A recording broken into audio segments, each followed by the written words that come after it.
Hello, and welcome to the Pottervision podcast. The podcast where every 2 weeks, myself, a father, Lucas Kirkby, and another man, not a father to his knowledge, Tom Lawrenson, we read a chapter of the Harry Potter books and we discuss other things as well. This week, we're on episode 158, chapter 23 of book 6, Horcruxes. Why'd you say it like that? Bit of fun, innit? Bit of New Year's fun. How are you, Tom? There's not been a break in the main podcast, has there? It's mad. It's as if we've planned it and it's worked out well. It's not been a break, but for me, I've had a month off my best pal. So have I. I've had a month off him because he's been away having a little baby, and I'd like to be the first to say, congratulations and celebrations when I tell everyone that I'm in love with you. I was trying to think of a parody, like something I could say instead of that. Yeah. What do you think of Tom's congratulations song? Well, he confessed to the room he's in love with Lucas. Oh. And he was banking on being able to improvise something on the spot, and it didn't really work out. Yeah, I've been away doing this. Sleep now. Is that you sulking while Martina holds the baby? Yeah, no. Crushing his It's arms. my turn. I've had a turn. Yeah, yesterday. You've had a baby. It's a baby boy. Yeah. How heavy was he, if you don't mind me asking? How old is he? How heavy is he? How heavy is he? Well, he was 3.6 kilograms when he came out, and now he's like 4.2 or something 3 weeks later. He's a growing baby boy. What can I say? What's it like being a daddy? Daddy Kirkby. It's bloody lovely.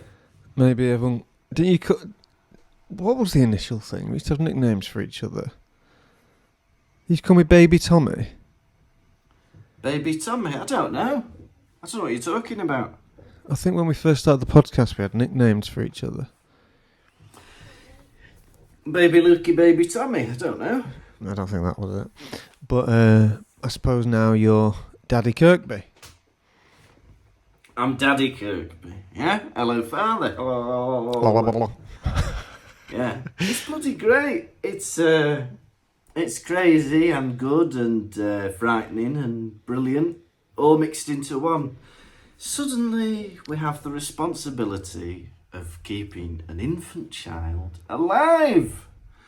And it took a week or so just to get used to that. Like, not panicking all the time about whether he's still breathing or whether something's wrong. Yeah. Because he started off, like quite easy because he'd just been born and he had a bit of jaundice, which is common in a lot of babies, where the skin's a bit yellow. They're very tired, and so for the first week, every 3 to 4 hours he'd wake up, we'd feed him, and then put him to bed, and then 3 hours later we'd do it again. We sat on the sofa going, this is a piece of piss, this. Every 3 hours you feed him, put him to bed, and then we can have a nap. And then it turns out it was jaundice. Now he's got energy.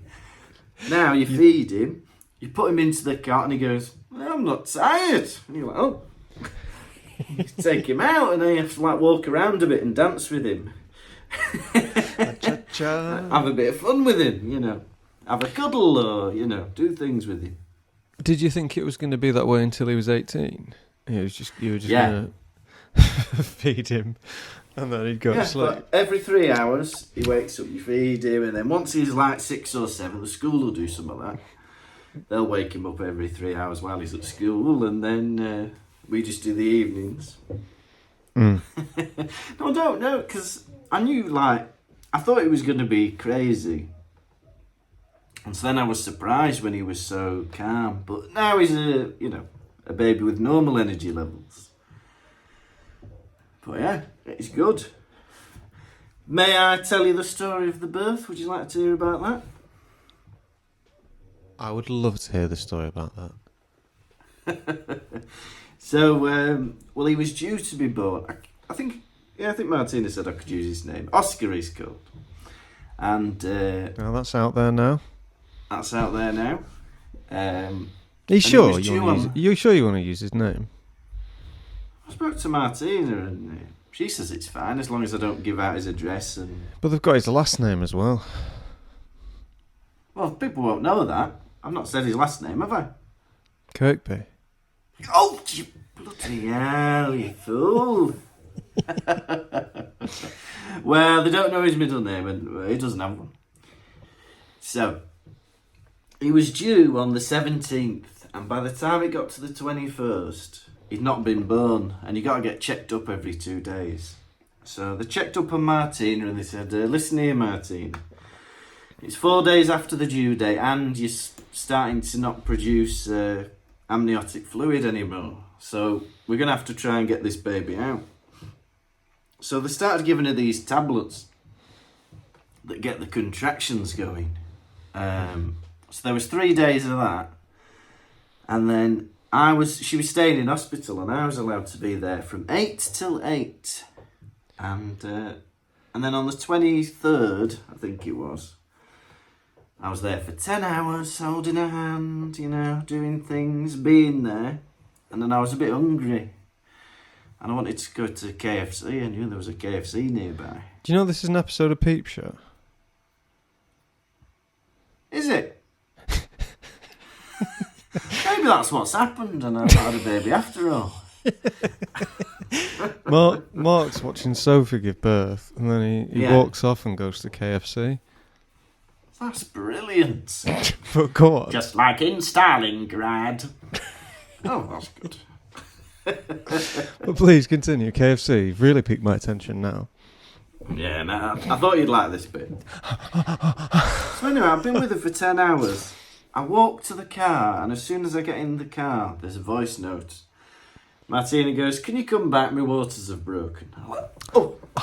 I said, "Is there still time for popcorn chicken?" She goes, "No." I'm like, right. So I get back in, and then it's all kicking off. So we've been there for 3 days waiting for the birth to happen, and then suddenly it's like, right, waters have broken, action stations. But what happened is, because she was taking these tablets, for the first 3 hours or 4 hours, she had these things called storm contractions. I didn't know you could get this, because normally when you give birth, you have a contraction, and then you have like a couple of minutes break. She had 3 hours, constant contractions. It was awful. Oh my God. I know. And I didn't know what was happening. I thought something awful was going to happen. Anyway, then she had an epidural, and then that was good. That was a nice 3 hours then, because she was feeling good. It slowed things down. And then after that, there was another 4 hours of pushing, and she was up to 10 centimetres dilated. And then the baby still wouldn't come out. So then we had to have an emergency caesarean. And they were like, right, emergency caesarean. They gave me like clothes to put on, like surgery clothes. They were like, right, put these on. So I had like a mask and a hat and this. I'm not qualified to do this. You don't have to have your hands up the whole time. Oh. Right, where am I going? And then I get there and they go, "No, actually, she needs to be put to sleep. You're not allowed in here now." So they sent me away. So I was like, "Oh, I just scrubbed up." You scrubbed up. Just washed my hands for this. It looks like he's still wearing scrubs now and that blue top. It does. It's very good, isn't it? Yeah, and then half an hour later, they brought him to me, and then Martina needed another half an hour to wake up. She was having a lie-in after the operation. And then he was born. It was all a bit crazy. It was about 13 hours in total, and a bit scary. They brought him to you. Where were you?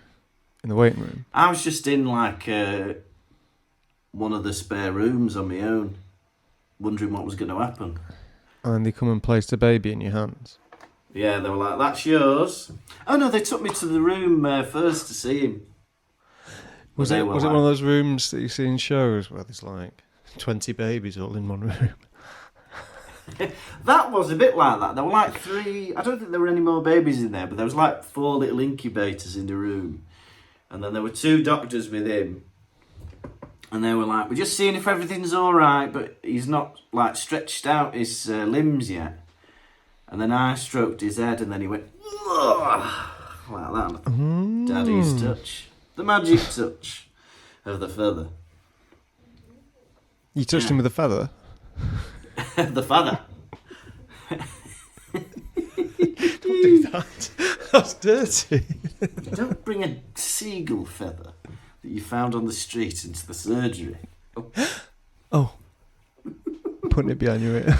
No, don't lick it and put it behind your ear. No, I'm going to write a note of complaint with this feather. You have any ink? Oh. Yeah. So crazy. I don't know how Martina did it all. It was, and you know what? I can't believe how polite she was throughout the whole thing. Because you hear all these things about when women give birth, that they're in so much pain and so like stressed that they start like shouting and things. Mm. But she'd go through this awful experience, like stressful and painful, and then she'd be like, "Oh, thank you so much" to the midwife. And then when the guy gave her the epidural, he was like, "Oh, you're an angel." Yeah. Like, bloody hell. How's she doing it all? You expecting her to be throwing things around the room, fed up with you? Yeah, a little bit. You know, like, you did this to me. But she was like, thank you so much for doing this to me. How many KFCs is this man going to go through for? Yeah. So, it was just a crazy, crazy day. And then, he was born on Christmas Eve at 7:16 in the morning. Wow. Christmas Eve. My sister gave birth to a baby on Boxing Day. Oh, it's not a competition, is it? That's great. Was that this Boxing Day? Yeah, just gone. Hey. It's funny, I don't know if I ever did tell you on the pod or at all that my sister was pregnant as well. You did tell me that she was pregnant. I'd forgotten. Oh, yeah? Ignorant. Oh. And is he or she healthy and good? Yeah, it's a he, healthy and good. Healthy and good. Oh, she's got 3 now. Bloody hell. Hands full. It's not competition. Yeah. Very good. And you're an uncle again. Yeah. They took the position off me for a bit, but yeah, I'm uncle again. He's been reinstated.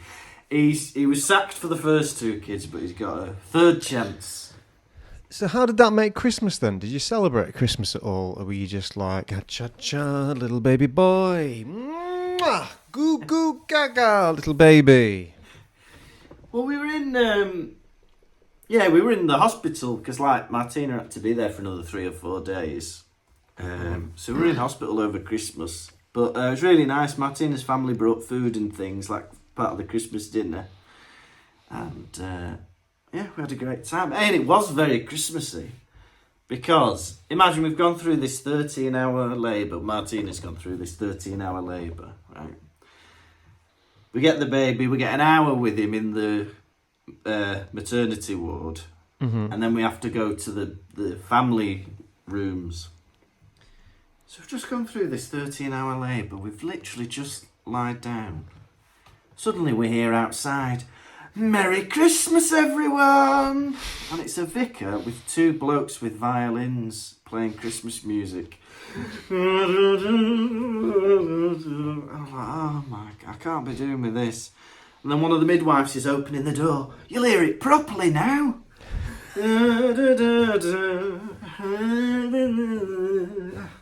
Here's a vicar to give you a little bell. Thank you very much, vicar. Lovely. Oh, bring out your dead. Thank you very much. That's lovely. Vickers love flicking things, whether that's a bell or a bit of water at your head. Oh, that was last year water, this year a bell. What'll be next year?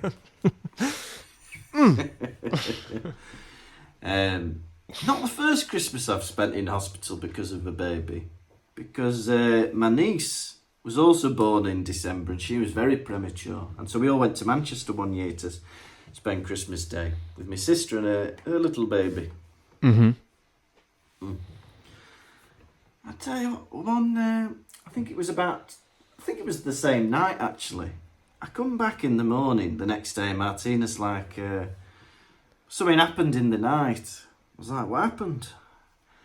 She goes, there was a nurse with back pain who came in and she was like helping Martina in the bed. Martina had Oscar in her hands like that.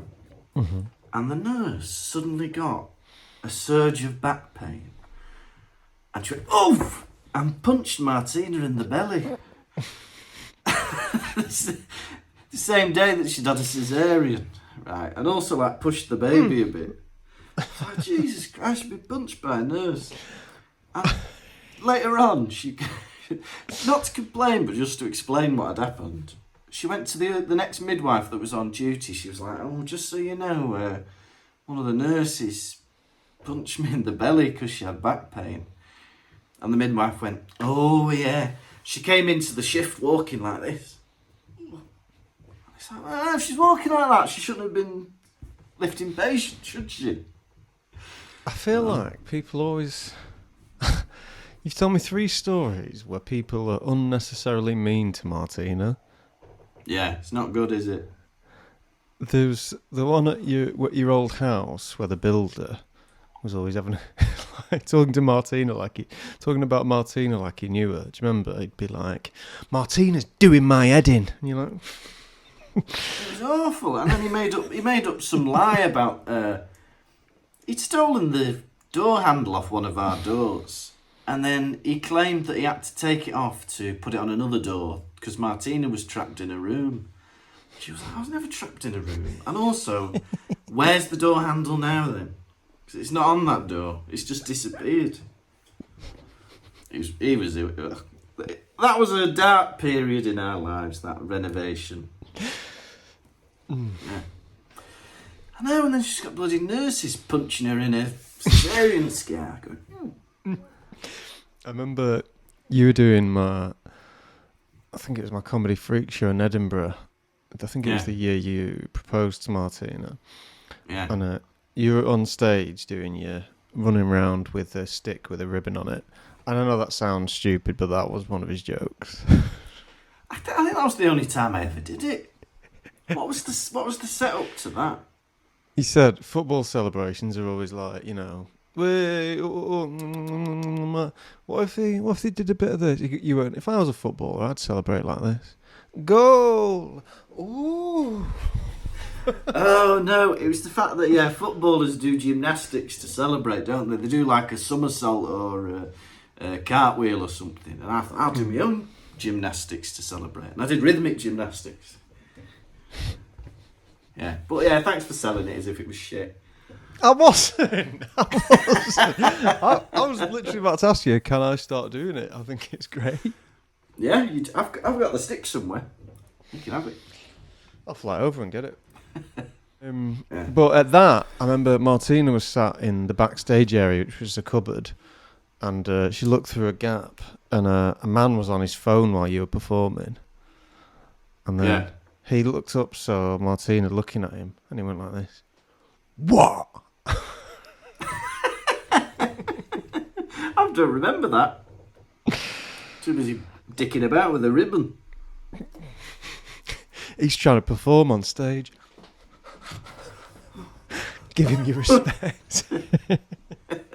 Will you respect him, please?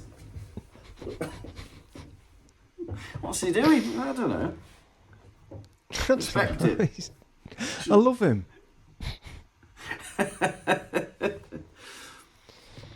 Please respect him. I love him.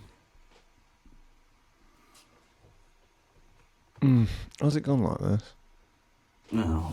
How's the internet doing this? Undo's is who knows? You're most likely to blame me. Yeah, you're most likely to blame me. Yes. I think it's Probably Martina downloading a movie or something. Do you know what's funny? Anytime I could be in the car driving about on the phone to someone. If the connection's bad, I'll blame the person at home. I'm like, oh, your connection's bad. Me driving through mountain ranges. Yeah. You need new Wi-Fi, you do. You need to get out of that tunnel. How about that? You need new It can't Wi-Fi. be me on my submarine. Oh. So is baby just having milk at the moment? Yeah, a mixture of milk and, like, formula. Because he's a hungry boy. Mm. So, yeah, he needs to get topped up with formula milk. But yeah, it's exciting. And then we had to go back a few days later to have a checkup. And we were in a waiting room, and there was only one other person in the waiting room, and it was an African lady, and she'd gone in like behind a curtain to breastfeed, and so we were just the only people visible. And so when the midwife came in, she went, "Oh, must be you. We're ready for you now." So we go to the room, and she's like looking at all Martina's details, and she goes, "So this is your second cesarean, is that right?" Martina's like, "No, it's my first cesarean." She's like, "All right, well, made a mistake on here." And he was born on the 22nd of December, is that right? No, he was born on the 24th of December. Oh. She was like, "You are Winifred Mbabwe." She was like, No, I'm not Winifred Mbabwe. I'm Martina Kirkby." She was like, "Oh, I've got the wrong person." I was like, "Well, yeah. Do your job." Do your job, eh? Maybe ask the person who they are before." She looks at you. Oi, immigrant. Oh. I am as well. Do your bloody job. No, it's good. Yeah. And now he's 3 weeks old, and here we are. Yeah. But he already pulls funny faces. I think he's a bit like me. You told Martina he looked like me, didn't you? Yeah. But he pulls funny faces, and once we said to him, we went, "Oh, you're gorgeous, aren't you?" And he went, like that. I mean, it was just chance that he did that. He didn't understand. But, it's quite funny, isn't it? Have you been back at work yet? No, not yet. I've got one more week next week. Because I've managed to combine Christmas holidays, paternity leave, and my holidays. So I've put them all together to give me a big chunk so I can support Martina. Because she got to 10 centimetres dilated, she basically did the birth bit and then had a cesarean as well. So it's been tough, like recovering and stuff. But she's doing really well now. That's good. It's very It's a very delicate time, isn't it? Yeah, exactly. And she can't be there struggling with him, and I'm at work. 10 plus 10 is 20. 2 plus 2 is 4. What's that, Martin? You struggling with the baby? All right, 3 plus 3 is 6. I've got this year one maths to do. Year one maths. Can I go to work? Can I go home early, boss? You might as well. You're not even doing the job. Well, these sums on the back of a receipt. Oh. Can't use that receipt anymore. Oh. Sorry, I'm new. Yeah, doesn't matter. You shouldn't be doing that. You're not new. You've been here 5 months. Oh. I pulled out on a taxi driver once. Yeah. I misjudged it when I first started driving been driving for like 6 months, maybe a year. I misjudged it. I pulled out and had to slam on his brakes. And I sped off and he chased me down. This taxi driver. And I was like, oh, this is awkward. This taxi driver's following me. Do you? And then he pulled up next to me at lights. And I turned to him and went, sorry. Like that. And he went, it's the fact you didn't even apologise. And I went, I've only just passed today.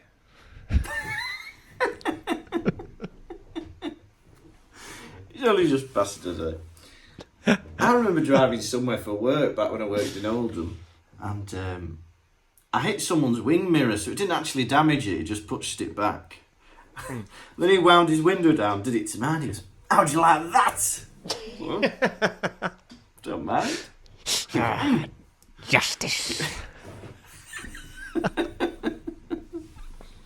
It's an accident. How'd you like that? Fair is fair. Fair is fair, Professor. 1-0. Anyway, how was your Christmas? Thank you for asking. I got a bit ill. I think I got some kind of flu. So I was like, I think Christmas Eve I was like, something ain't right. Yeah, and then Christmas Day I woke up, I was like, don't feel right. And so I managed to get through Christmas, but on Boxing Day, I was shivering. I was like, not myself. Yeah, I was like, bloody hell. a weird version of myself, and I was like, that continued for a bit, and I slowly recovered. I was doing my tax and stuff, and I decided to get my finances back in order. I was like, right. I started looking at my bank account, what was going out. Yeah. I went on my Amazon, and for a year, I realised I've been paying for 2. I don't watch Paramount. Yeah. TV app. Yeah. Yeah. I got a free trial of it, and then I just let it roll on. Yeah. For a year, I've been paying for 2 separate Paramount subscriptions. Bloody hell. But somehow I managed, by typing in no information and just clicking my Fire Stick, I managed to get 2. And so I rang up the woman. I rang up customer service, and a lady answered.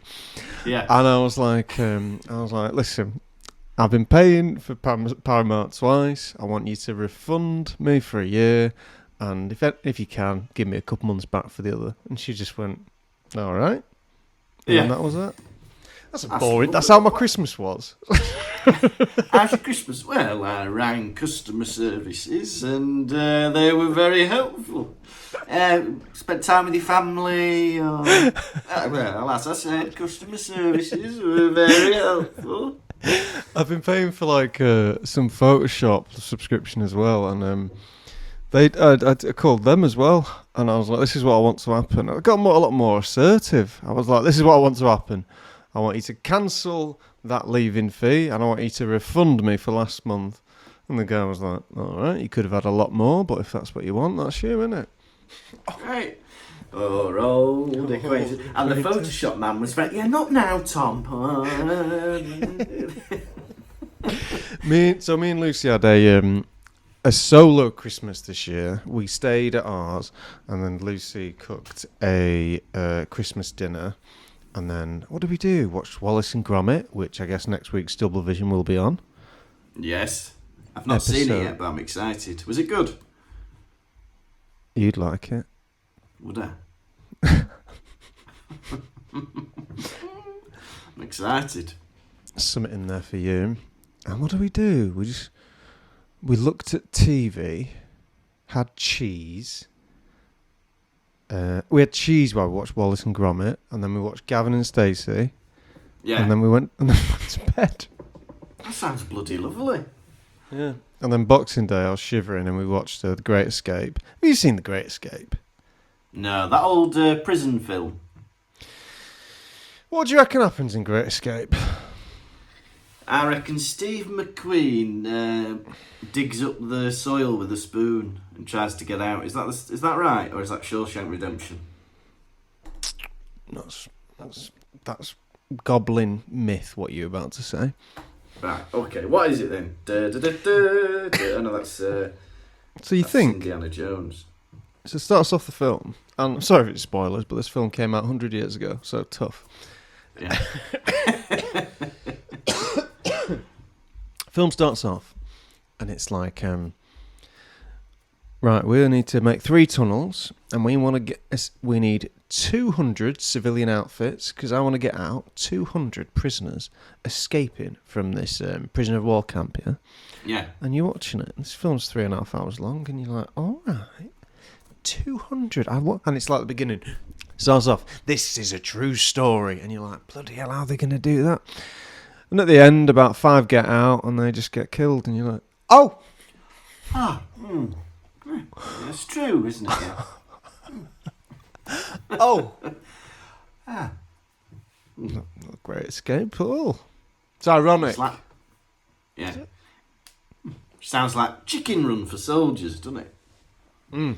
The Chicken Run, they all get away. They should have ended Chicken Run like that, where they, they get caught and they get killed. Yeah, but then they wouldn't have left it open for Dawn of the Nuggets. But there wasn't any, like, Chicken Run's meant to be like a parody of The Great Escape, but there's no, like, there's none of them 2 mole characters who are smuggling in bits and bobs for them.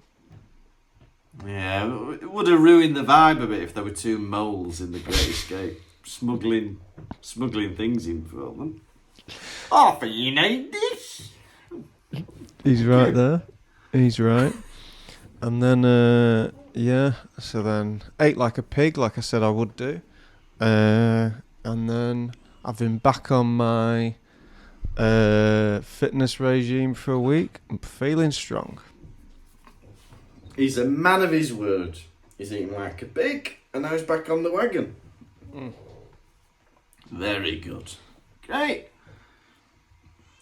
Well, the baby's crying. I might just see if Martina needs me before we start talking about Harry Potter. Go on then. Back in a moment. I'll look at my phone. You alright? Sure. Sorry, he's always doing that. Cry.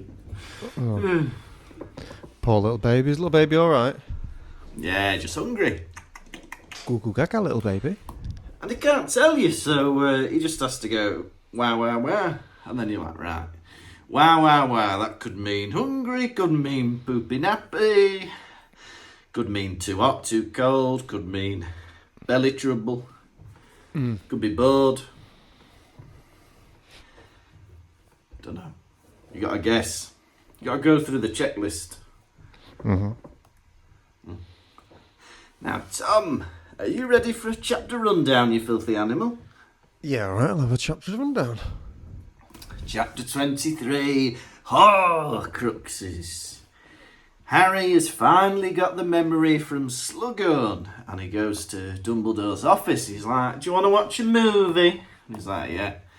So they look in the pensieve like that, and they see Voldemort, Tom Riddle, asking Slughorn about Horcruxes. A Horcrux is when you split your body into extra pieces and it hides a part of your soul. And Tom Riddle wants to do it into 7 pieces. Well, that's the video. And Dumbledore's like, well, I thought he was doing that. And Harry's like, right. So there's 7 is there. And he's like, yeah, but one of them's him. So there's only 6. And another one's the diary. You did that. Another one's the ring. I did that. So we've just got to find 4. And Harry's like, right, well, that's going to sort us out for the next 2 books. And that's the end of Horcruxes. What a chapter. Yeah. Bloody hell. Harry comes back from this funeral, right? And the fat lady won't reveal the password. It turns out the password is tapeworm. That's like, these passwords are always like fun normally, aren't they? Bucks Fizz! Yeah, strawberry laces. Tapeworm? Knocking me sick. Oof, that's not nice, is it? What's the password? wife beater. Oh, God, they're not fun anymore. It's supposed to be candy shop treats and, fizzing whizbees. Diarrhea. Oh. Oh, don't want to be thinking about that fat lady. Dog pubes. Oh, That's just hemorrhoids. dog hair. That's just dog hair. That's just dog hair, yeah? Well, there's a certain area where you'd call them pubes, Can you let us in? Dummy. Have you ever looked at a dog's armpit? I've never looked at a dog's armpit. What? Does he have arms? I suppose they're the front two legs, aren't they? Yeah, the front two. I remember looking at dogs' armpits and thinking, hairless. Yeah. Yeah. And also, I remember looking at a dog's, pube area, and it was also hairless. And I thought to myself, dogs are reverse humans. Would you agree with that sentiment? I agree with that, yeah, because we have hair normally in the armpits and in the mons pubis. So the fact that dogs don't, that makes them kind of the opposite, doesn't it? It's such an interesting comment, isn't it?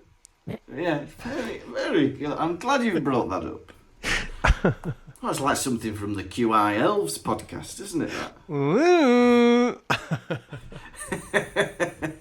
Interesting factoids. What? Here's one for you. What are the opposite of humans? Is it dolphins? Is it dogs? That's right. That's right. Why is it? Because they've got bald pube area.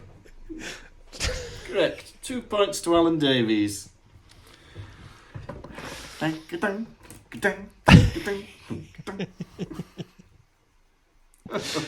your dinner watching this. It's shit, isn't it? Oh, thought I'd be learning something interesting.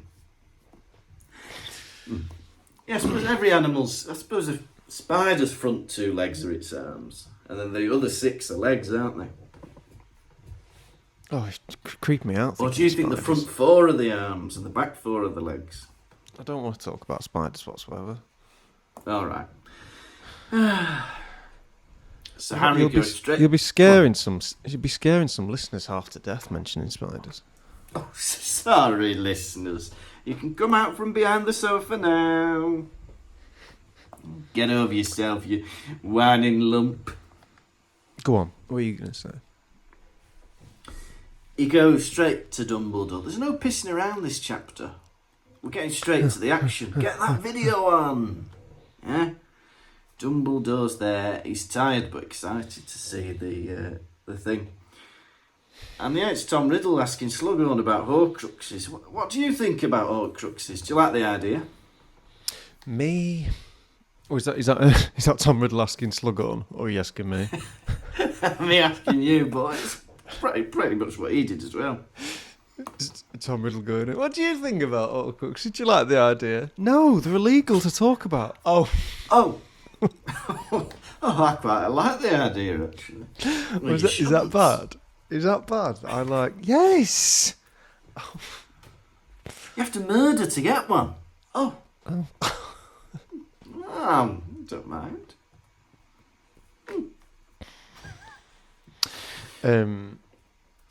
Yeah, well, it was funny. Yeah, Harry says, watching Riddle try and convince Slughorn to give him the information. He saw himself in Tom Riddle, didn't he? Because he's like, oh yeah, I remember this is. I know how he's feeling right now. Yeah, building up the courage. I can tell he's been thinking of asking him this for. Yeah, because you're a social psychopath, Harry. You play people against each other and treat humans like objects. Yeah, I manipulate like this. This is what I do. Yeah. You should not admire such an evil bastard. Yeah, he's always manipulating people, Harry. He's a Machiavellian type of character. Who's taught you that? English lessons, probably. I like that this Horcrux thing wasn't set up in book 1. I like that, because she could have decided to be like, right, every year's a Horcrux. But I like that it's only been set up now, and then we've got to rush to the finish line to get them all killed. Yeah, that's true. 7 is the most powerful number, magical number. Why? Right, he's killed hundreds of people. Why don't he just have 100 Horcruxes? Yeah, I like that. I like that he's already got one out of the way. I've already got rid of his ring and it's within my hand. Small price to pay. Yeah. Oh, I don't know about that. It's only 1/7 of his soul. Oh, it's done in vain. Now I look like the guy from Scary Movie 2. Is that worth it? Or maybe he's like reverse the guy from Mr. Deeds. You know, in Mr. Deeds, there's a butler with like a burnt to a crisp foot. Oh yeah, and it's invincible to pain, isn't it? Immune.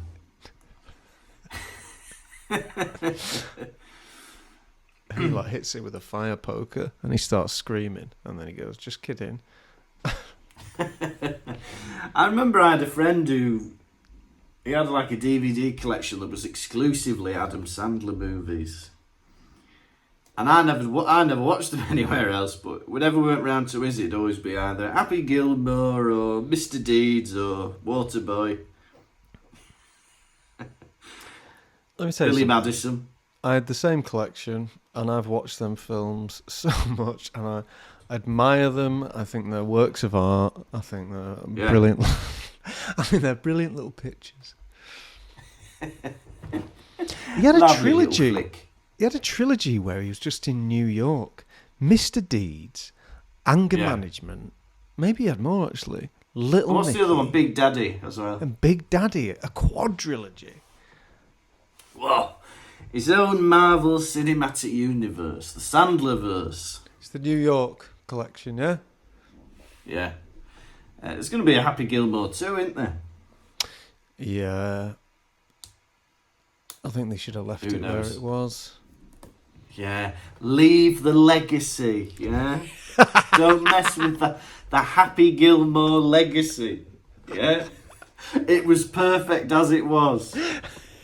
Happy Gilmore, let me tell you something, maybe one of the comedies I've watched more than anything in my life. Happy Gilmore is a perfect film from start to finish. Yeah. So you're not going to watch the sequel. Will it ruin it for you? Oh! I will definitely watch it. But, I don't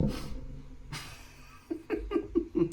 Oh, couldn't they have left Happy Gilmore alone? My issue is with it, let me tell you one of my issues with it, is I've seen stills from the film and Happy Gilmore, the character, has got a full beard now. And Happy Gilmore, when he was young, was clean shaven. I feel that's just like laziness, him like having a beard. Like Adam Sandler just didn't want to shave or what? Yeah, I think it was that. Maybe he's got a double chin that he doesn't want shown. Tough. Happy Gilmore's got older. What they should do, what I'd be more excited about, is a Billy Madison too. I think that would be something really remarkable. Well, he's already done school. What's he going to be doing next? High school. Oh, did he do high school? Yeah, he redid the whole of school till he did graduation. High school as well. Well, he could do college. College? Happy that's Billy just an Madison. adult going to college. That's not. Yeah, but if everyone else is 19, that's a bit of fun, isn't it? That's a bit of fun. I suppose now he's middle aged. Yeah, he could be onto something there. Clutching at straws, I think. Actually, you don't have Adam Sandler's number, do you? No, but it starts with an O.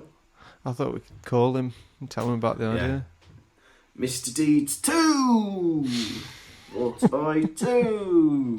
You're taking the piss, you are. Yeah. It's my job on this podcast. Have you seen, what's it called as well? The Wedding Singer. That as well is a perfect film. So is 50 First Dates. Absolute perfect film. I've never seen those two. You're kidding. 50, is that where he's got dementia or something and keeps having to go to the cinema with a woman? He doesn't have a memory issue. Drew Barrymore does. Tell you what, I'll do you a favour. Go watch 50 First Dates and The Wedding Singer now. I'll wait for you. Well, that's not a favour, you waiting for me to watch a film. Hello, I'm not going to do it. Oh, are you still here? Yes. I was going to ask you because Voldemort has chosen items of significance to make a Horcrux. And I wanted to ask you, if you were going to split your soul into different pieces, what special items would you put your soul into?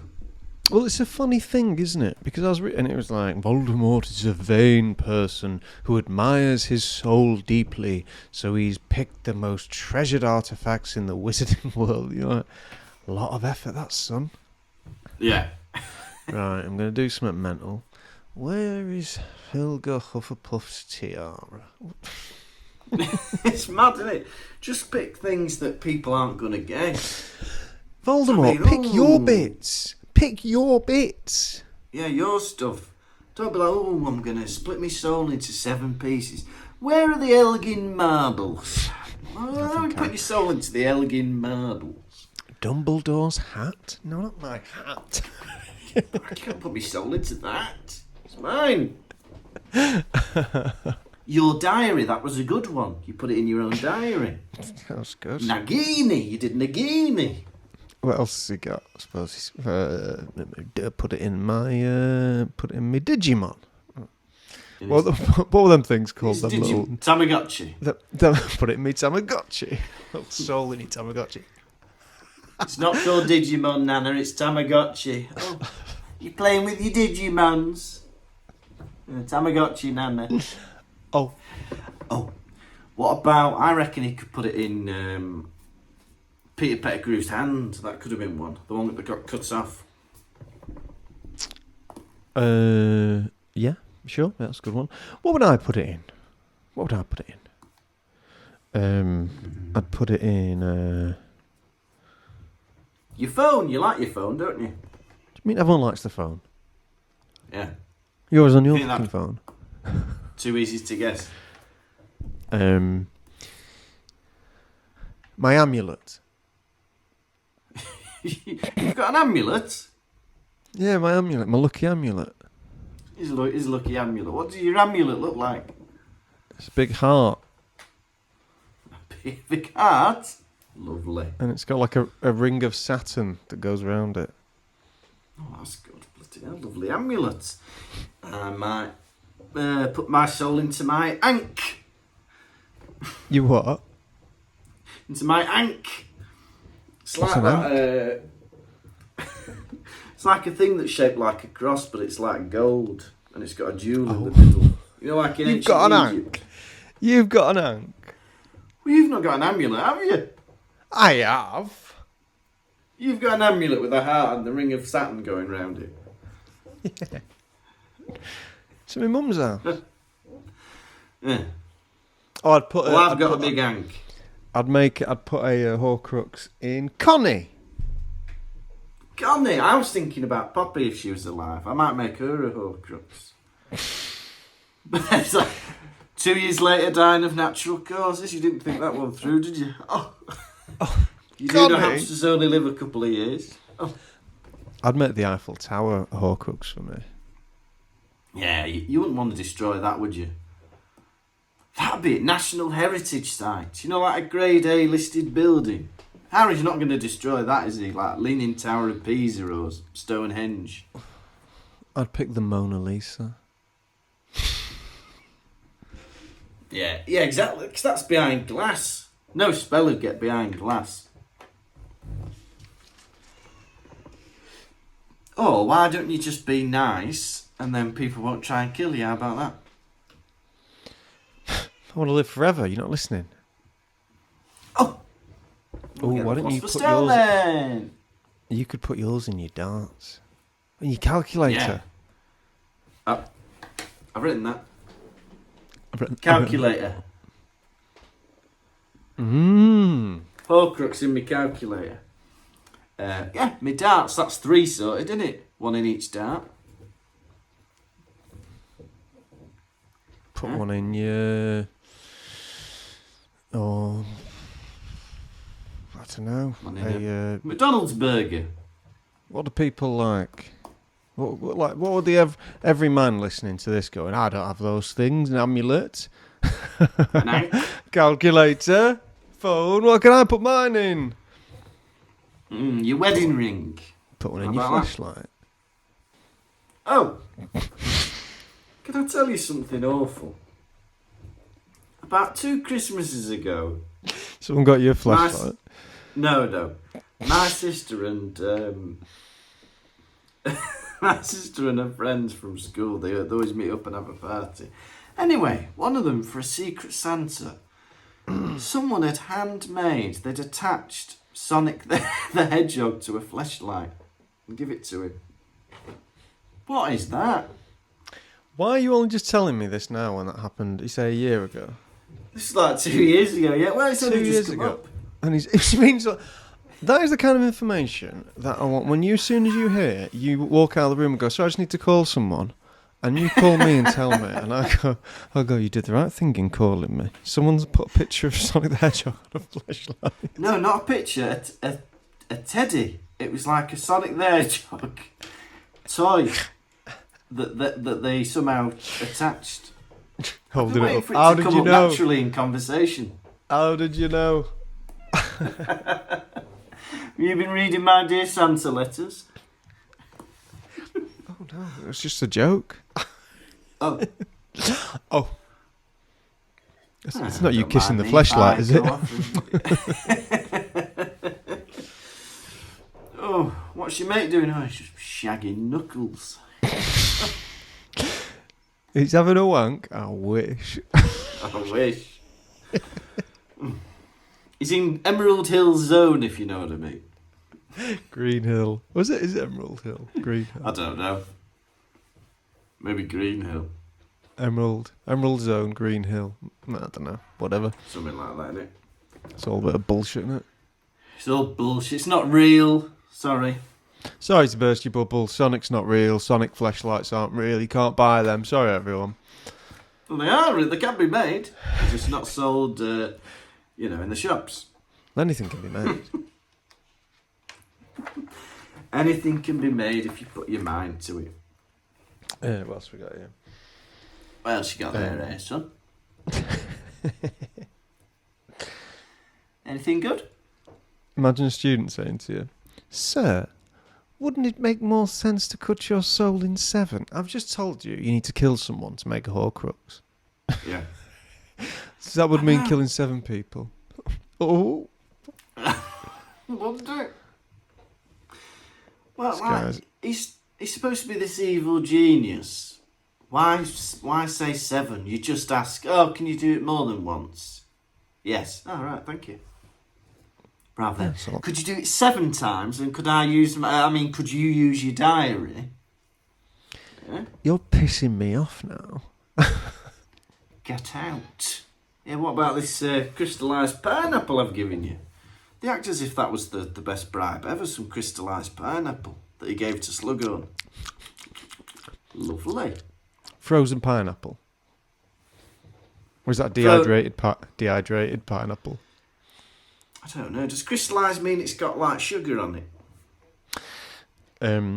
Also, when Voldemort dies and a Horcrux is used to bring a new Voldemort back, yeah, does he have to be briefed on Harry Potter? Oh! Right. Oh. There's a little devil running around and he wants to kill you. Oh!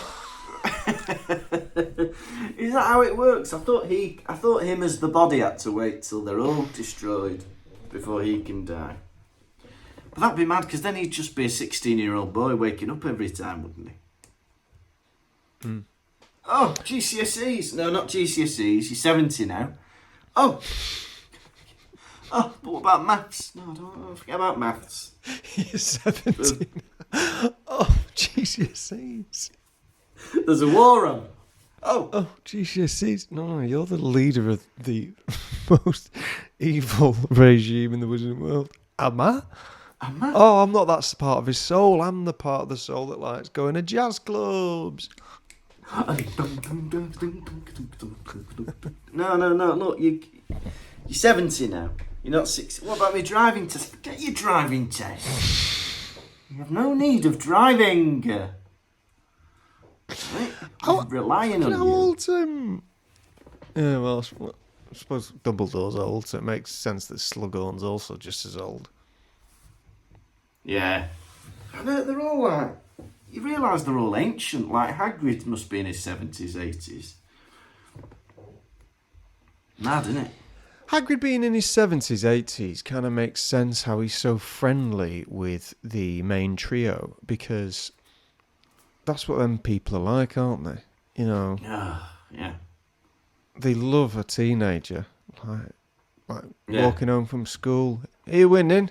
What the fuck was that? Walking.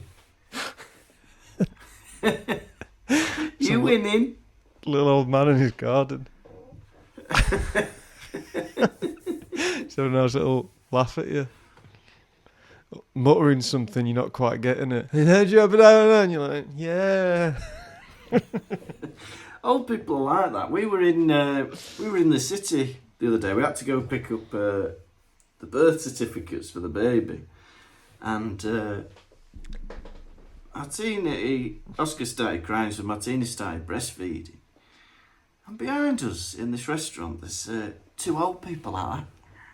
How old is he? And then the guy goes, "What a lovely view." Excuse me. Just being friendly. I was on a train, Yeah. and some old fella gave up his swap seats with a lady, Yeah. a younger lady, so she could sit Yeah. with her partner or a friend or whatever like that. Yeah. And she's like, "Oh, thank you very much." And he goes, "Oh, don't say thank you, just give me a kiss." And then another bloke went, "We don't do that anymore."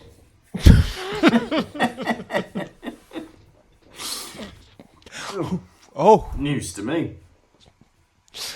news to me. Don't say thank you, just give me a kiss. Yeah, but when was that? When was that fine? Can you give me a year when that was all right? No, I used to be able Postman. to say that. When? When did you used to be able to say that? Package for you. Oh.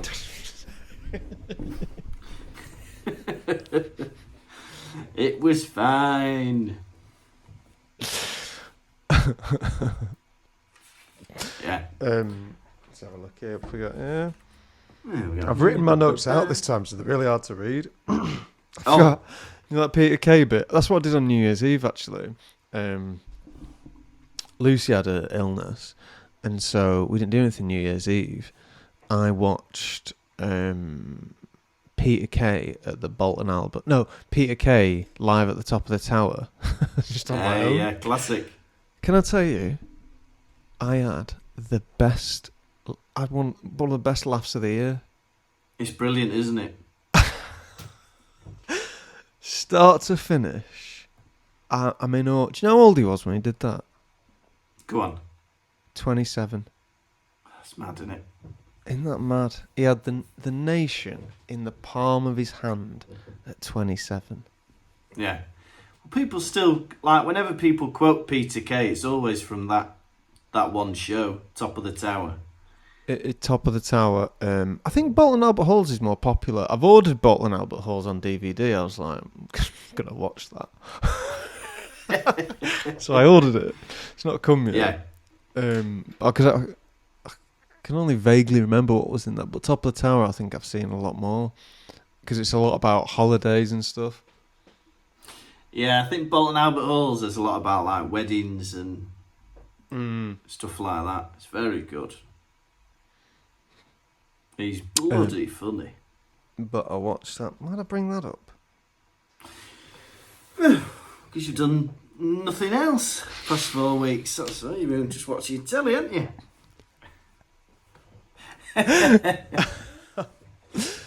It's funny, you keep putting my stories to shame. You know, Martina was in hospital, someone punched her in the belly, went into disappointment, and blah, blah, blah. Like, some of these interesting stories. How about you, what you've been up to? Run customer service. It's not an interesting story. Yeah, watch the 30-year-old stand-up video. Oh, right. That's good. And also, talking about it as if it's hot news. Do you know Peter Kay's good? Yeah. I do, yeah. Tom, in that stand-up special, he talks about CFAX. Yeah? It's not new. He does. He does. Backed it, booked it, fucked off. It's very good. So funny that it came out during the general public, the era where the general public was getting the internet, like 2001. You been on that internet yet? You been on that internet? Yeah, we're all on it. You have to use it now. That's the only way you can do anything. You want to buy something? Internet. You want to order a meal in a restaurant? Internet. You need the internet. It's the future. Anyway, I like that we've now kind of mapped out the end of the books now. This chapter's marked like, right, Harry, this is now your task till the end of the next book. Good luck. Well, it's funny, isn't it? Because at this point, they give the clues that Harry is a Horcrux in this chapter. Yeah. Don't they? Somebody has to die for a Horcrux to be made. Yeah. And Harry when nearly died. When he visited your mother, he'd only made 6. Yeah. It's all there, isn't it? You work it out. Imagine if it wasn't Harry and he had to make a Horcrux using something in Harry's bedroom. And the last Horcrux was like, I don't know, a mobile. Oh, it's a baby monitor. Evil walkie-talkie. Oh! Give me the shivers, that. Yeah, you've got, Rowena Ravenclaw's tiara, whatever it is, Helga Hufflepuff's cup, Harry Potter's rattle. Goo goo gaga. Goo goo gaga, Voldemort. Goo goo gaga. So yeah, exciting. It's fun when you... Imagine if you had to reduce someone to 7 items. Like you'd be like, oh, okay. Yeah. Calculator. Calculate, yeah. A 1,000-page book you always seem to be reading. Yeah, I'm on another one at the minute, downstairs. The Wheel of Time, Book 12. Wheel of Time, Book 12. Who says that? That's what I'm reading. Towers of Midnight. I think I accidentally used a Wheel of Time book in a video once, just picking it up and like showing it. And yeah, you did. I noticed that. I imagine that Sam owns it. No, it was just laying about this random room we're in. Oh, very good. I remember seeing it going. I've read that. And that's all the comments were about. People ignored the video completely. Wheel of Time, Wheel of Time, Wheel of Time, Wheel of Time. Yeah. Shut up on a fucking Wheel of Time. Oh, it's very good. Dips a little bit for about 4 books, but then by the end it goes... Well, dips for 4 books. Well, there's 13 books, and like the first 6, 7, 8 are amazing. And then the author starts slowing everything down. But then he dies, and then another author picks it up for the last 3 books. What was I going to say to you? It's funny that. Alright, I'll persevere with 4 books then. I'll persevere with 4 1,000-page books. My PT the other day was like, oh, you should watch Daredevil and Punisher on Netflix. And I'm like, alright, I'll watch Daredevil and Punisher on Netflix. Because this is the order you do it. You do Series 1 and 2 of Daredevil, Series 1 of Punisher, Series 3... And I'm like, it's getting me up to like 5 seasons. I'm just like, alright, I'll just go away and watch 50 hours of telly. Yeah. Yeah, I've got time for that. You got me doing this bloody regime, diet, training, now you want me to do this? There's no stopping with this bloke. No, but I probably do have time. I think I might watch Punisher. You've definitely got time. If you've got time to watch Peter Kay live at the top of the tower, you've definitely got time to watch Daredevil. Oh, I've just not got time. Anyway, just ordering Bolton Albert Halls on DVD. Have you seen Ludwig on BBC? No, I've heard it's good though. You'd love it. Yeah. David Mitchell. Yeah. Yeah. Is it funny or is it serious? It's humorous, Mm. but it's the story's very good. Where you're like, oh, Oh, that's good. Yeah, it's on me to watch list. you've had me thinking. I was telling you about the meals I make the last podcast, and Yeah. you were like, because I cook 2 meals a day, and you're like, you're wasting your time cooking all these meals, and I was Yeah. like, last week as I cooked my 5th burger of the week, I was like, Yeah. is he onto something? Yes. Yes. Oh. No, it wasn't the fact that you were cooking, how often you were cooking. It was the fact that you were doing the same meal separately on repeat. Just cook in bulk and freeze it and reheat. Mm. Anyway, that's my advice. You can take it or leave it. Have you had your tea tonight? Yeah, Martina made an amazing miso ramen thing with udon noodles. And it was amazing. Bloody hell. I know. Is there no end to her talents? Sounds delicious. Have you been cooking Yeah, at it all was. while you've been in this leave? Not really. Martina's... Martin's, I'll go hungry. I don't mind. I'll go. Well, in hospital, Martina got fed. And then Martina's mum's been amazing. Martina's getting fed. You've got a knife and fork with a bib. Anything for me? You got KFC. Finished what she'd have. Oh, really? Yeah, because her appetite wasn't very good the first few days. But then Martina's mum was amazing. She was like making food. I'm not and bringing it finished to the yet. hospital. Give that back. It's not for you. Oh. Will someone tell her to share?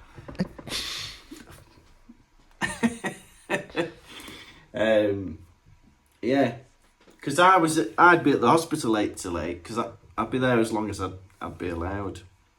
But yeah, and then I put some things in the oven occasionally, some frozen vegetables. But I do like the washing and tidying up and things like that. Shopping I do as well. That's good. Yeah. I'm looking after the baby sometimes. Cuckoo gaga, little baby. Do you want to rate the chapter? All right then. How many teenage boys feeding pineapple to teachers are you going to give this chapter out of 5? I bloody enjoyed this chapter. I don't know if it's just the endorphins of being a father, but I really enjoyed reading it. And I like that now the rest of the book and the next book has a focus. We know what we're doing, and we finally revealed the secret about the Horcruxes. I thought it was bloody great, and I'm going to give it 5 teenage boys giving the teacher crystallised pineapple out of 5. I couldn't agree more. What a lovely podcast. What a lovely chapter. What a lovely father. What a lovely baby. What a lovely mummy. What a lovely Christmas. What a lovely happy new year. I can also give it, for those reasons, I give this chapter 5 teenage boys feeding their teacher crystallised pineapple out of 5. Yahoo! Are you ready for this New Year's episode of Quiz? Yeah. Should old quiz be forgot and never brought to mind? Should this new quiz...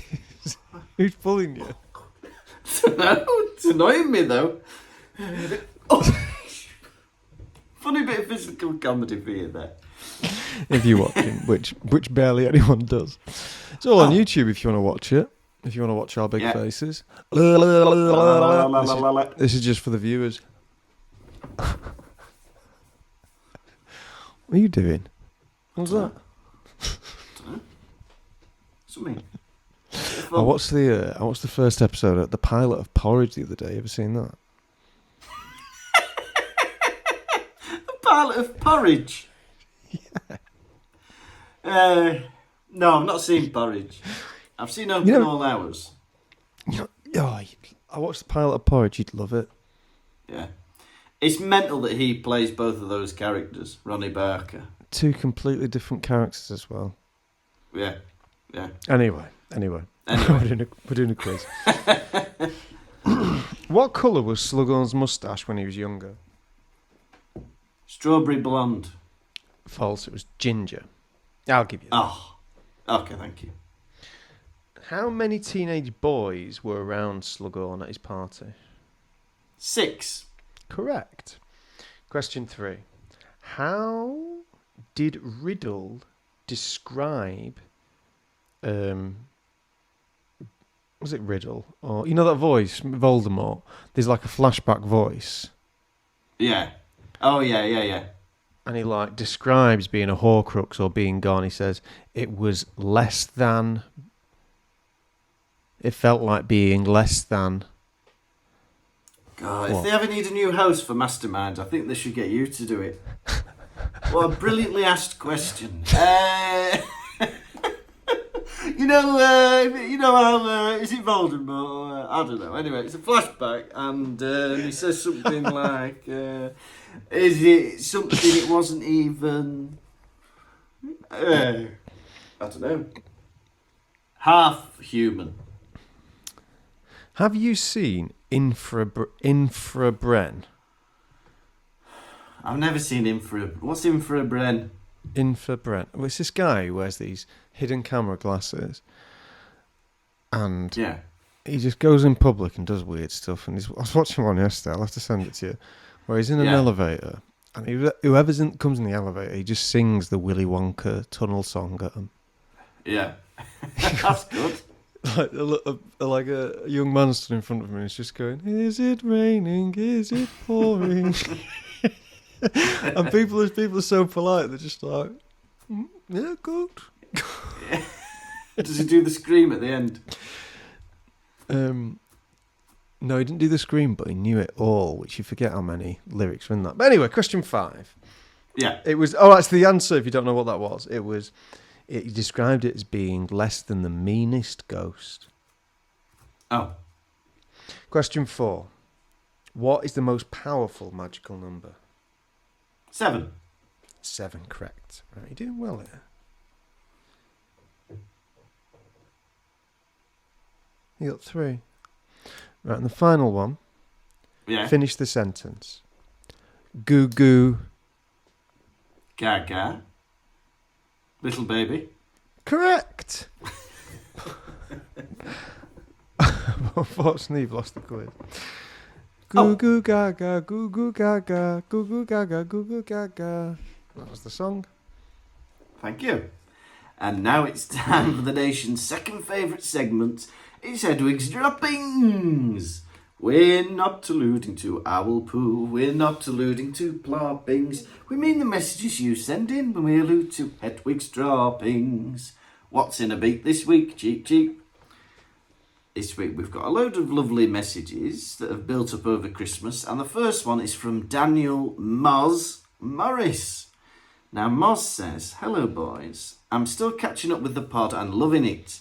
Someone just asked about karaoke songs in this week's Hedwig's Droppings. I immediately thought of Dumbledore singing MacArthur Park by the late great Richard Harris, aka Someone Left the Cake Out in the Rain. Are you aware of this fantastic, ridiculous song? I'm not, are you?" No, we're not, Moz. Alright, thanks for your email. Now, the next message is from Adam Wilson.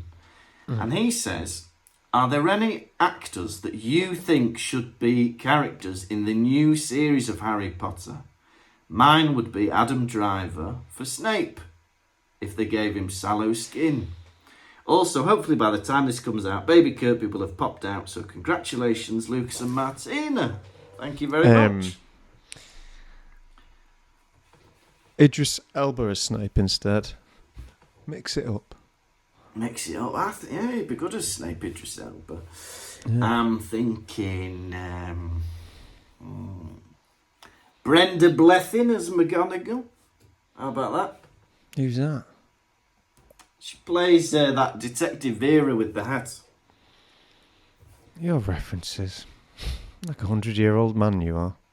That's out now, isn't it, Vera? That detective show. Well, I've Who never else heard of would it. be good? All right, let's get some new up-and-coming actors then. Justin Bieber as Cedric Diggory. Yeah, that'll be good.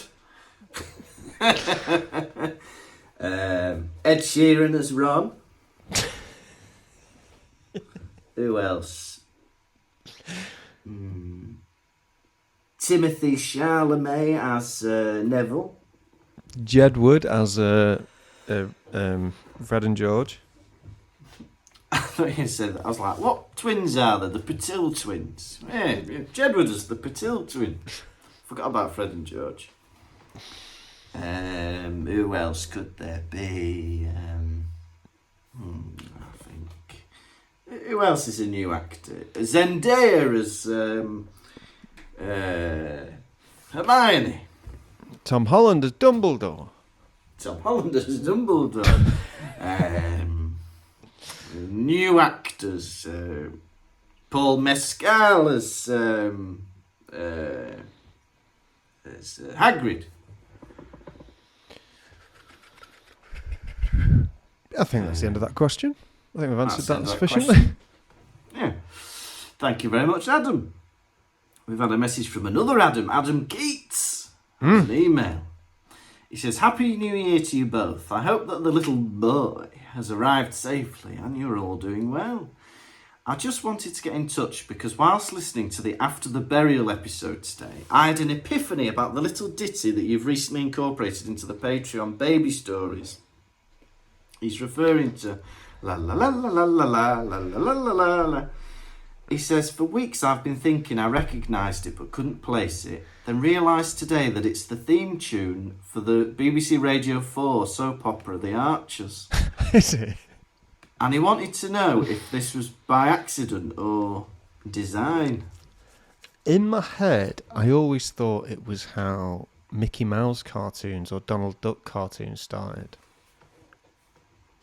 Yeah. Like that Steamboat Willie thing where he's on the boat. No, not that, but like Donald Duck used to have his own little cartoons where, I don't know, the ants at a picnic or something.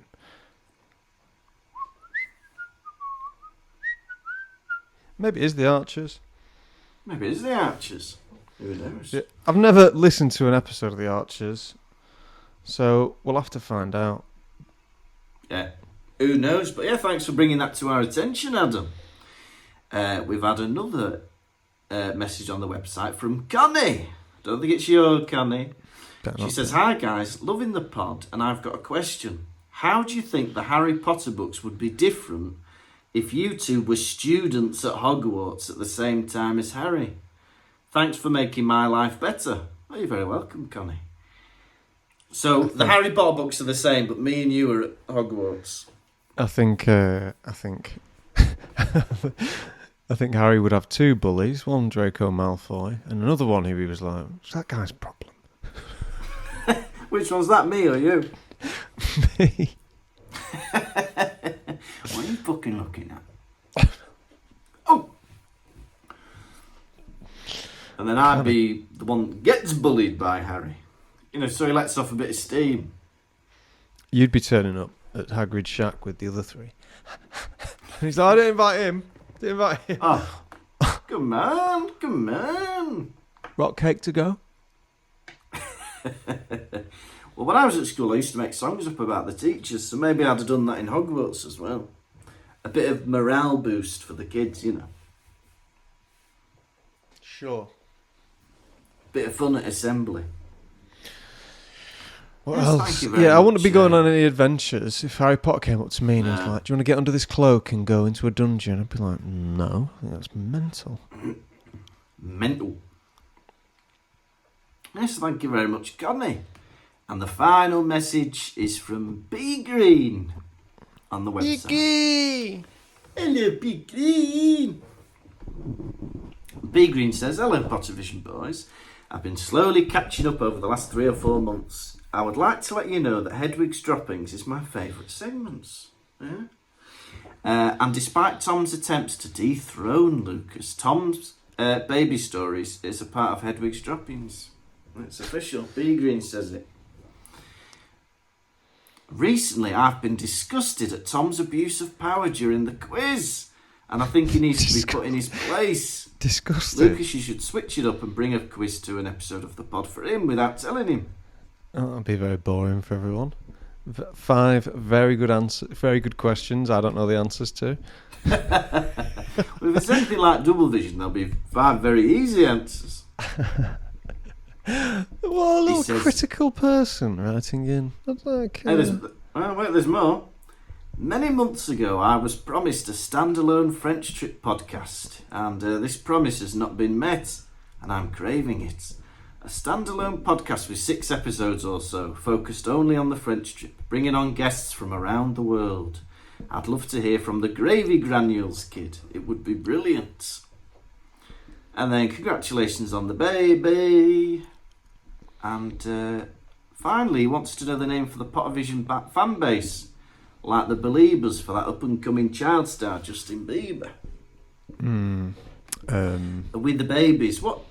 I thought, are we not just, I don't know. What are the fans? The Pottervision fans? We've got the Pottervision salute. Yeah. Our Patreon people are babies, aren't they? Patreon people are babies. If you're not a baby yet, what are you?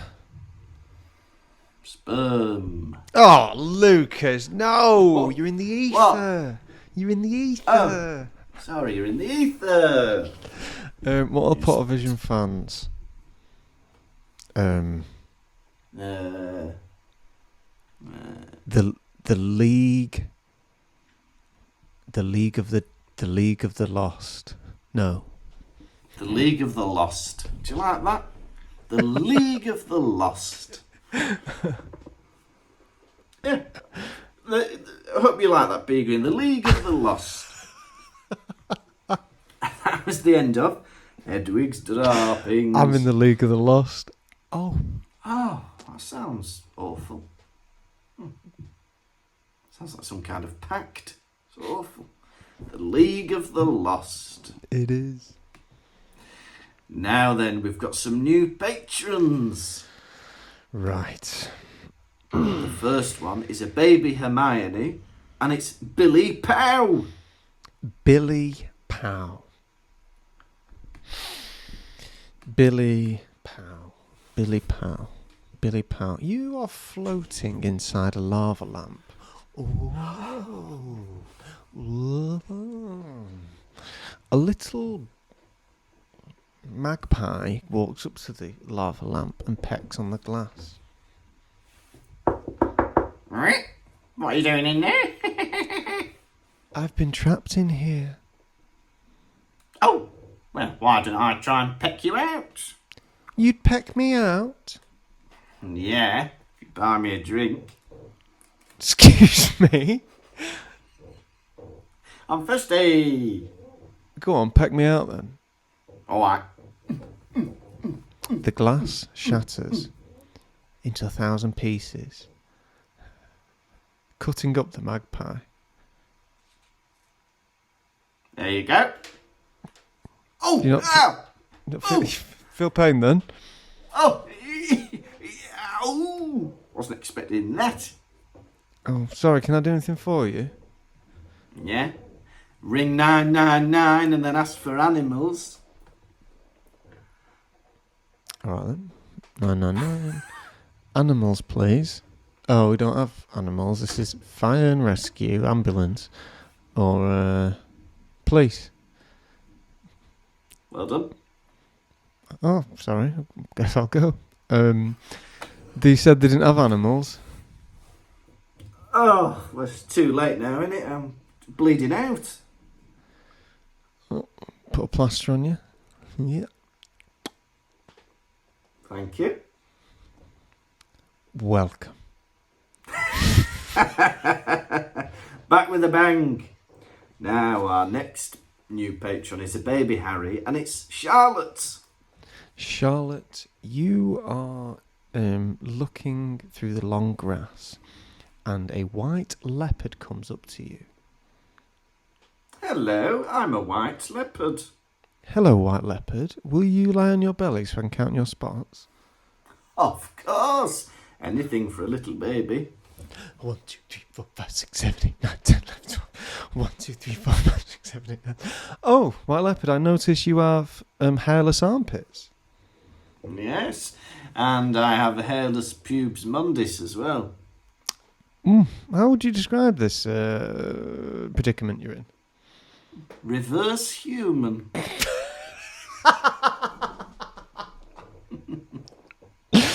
Well, that's lovely. I counted 24 spots. I think you've got more, but that's all the time I had, so you know you've got at least 24. Glad to hear it. Happy New Year. And to you. Welcome.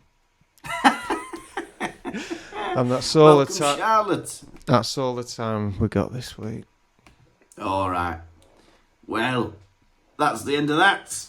This has been the Pottervision podcast. Thank you all so much for listening. If you want to support us, get on the Patreon. Patreon.com/Pottervision. In my paternity leave, Tom has done 3 fantastic episodes. One with friend of the show, Lewis Shaw. One with returning guest, Sam O'Leary. And another one with a new guest, but Harriet Dyer, who's an amazing comedian and a fantastic person. And it's all a lot of fun. So get on there. And next week, we'll be doing the new Wallace and Gromit movie. So that'll be good as well. Patreon.com/Pottervision. Also, give us a 5-star review. Whether you're listening on Spotify or Apple iTunes, whatever it's called, podcast, give us a 5-star review. Next time, we'll be on episode 159, chapter 24 of book 6, Sectum Sempra. You have been a Peter Kay watching Tom Lawrenson. And you have been the ever so beautiful Lucas Kirkby. Goodbye.